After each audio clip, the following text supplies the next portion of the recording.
এইটা হচ্ছে কুষ্টিয়ার খোকসার আইকনিক জিলাপি। এটা বানানো হয় গুড় দিয়ে, আর দেখতে পাচ্ছেন নর্মালি জিলাপির মতো এর প্যাচ কিন্তু আড়াইটা না, এর প্যাচ অনেকগুলা। আর এতগুলা প্যাচের কারণে এটাকে দেখতে পুরো একটা ফুলের মতো লাগে। খোকসাতে প্রতি বছরই অনেক বড় করে কালী পূজার একটা মেলা হয়, আর এই মেলাতে পাওয়া যায় হচ্ছে এই ফুলের মতো দেখতে জিলাপিটা।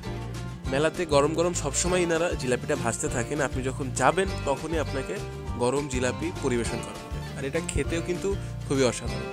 এর বানানোর প্রক্রিয়াটা আপনারা দেখতে পাচ্ছেন, এভাবে এই যে এই ময়দাটা সেটাকে খুব সুন্দরভাবে মিহি করে ফেলা হয় যেন জিলাপিটা খেতে খুব ভালো লাগে। মেলার মাঠের ভেতরে সবসময় এভাবে জিলাপি ভাসতে থাকা হয়, আপনি যখনই যাবেন তখনই অলওয়েজ আপনাকে গরম জিলাপি পরিবেশন করা হয়।